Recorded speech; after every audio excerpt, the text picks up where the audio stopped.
Hello, xin chào bạn nha, lại mình đây. Tú ơi, hôm nọ đi đát ở ngoài. Tài tử em vẫn chưa biết bơi ra dìm em nhé. Người ông đi lùn.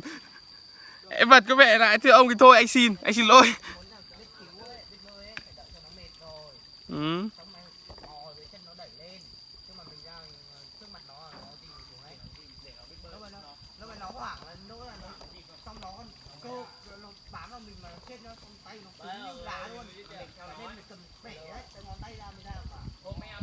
Mệt rồi bạn.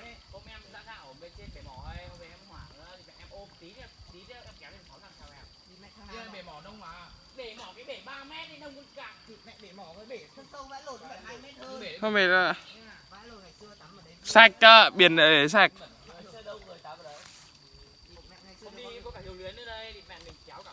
Tao trong đây ra cứu thằng Giang Sơn là một này, thằng Tùng Đại là hai này. Tùng Đại cứu một lần bể mỏ rồi. Tùng Đại khôn lắm thì cũng mẹ không có ta cũng đi mẹ rồi.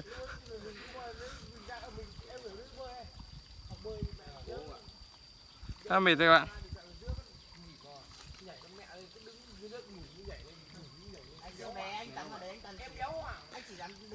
Không hoảng, tao không ra cứu, có hoảng không? Có mà nhảy được vào rồi.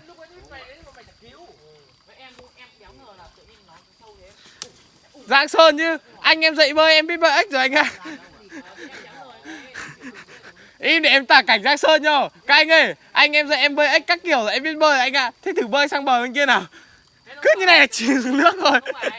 Vừa mới đủn người ra thì mày chưa kịp quay nó sâu tụt bụng mình hoảng vãi lồn thấy tự sâu vãi lồn mình cứ tưởng là mình chặn được chân dưới mình kéo ngờ. Thằng Hiền cứ vừa quay này em chìm xuống nước rồi. Thế nuôi sợ nên xem là bằng tiểu ngay mình thế nó ra cứu mình nên mình ôm chặt bằng tiểu vào. Thế là nó đã thấy mày còn cao hơn nó nữa thì ăn thêm nó xuống. Thì em nó cùng cuối thế là thằng nhiều luyến này bọn nào ấy thêm hai thằng nữa. Hậu bun ra kéo không kéo được, Nam Heo nhảy từ trên bờ đá phát vào cổ gái Hậu bun đủn một phát cả lũ vào bờ lên, xong bảo chân tao trèo lên.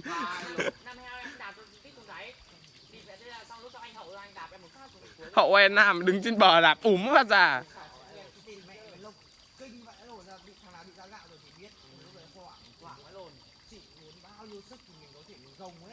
Ừ.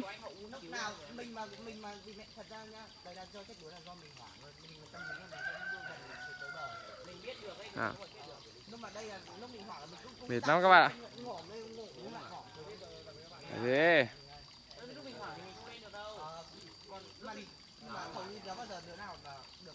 Mệt vào là thôi, clip dài nha, hẹn bạn clip sau, bye bye.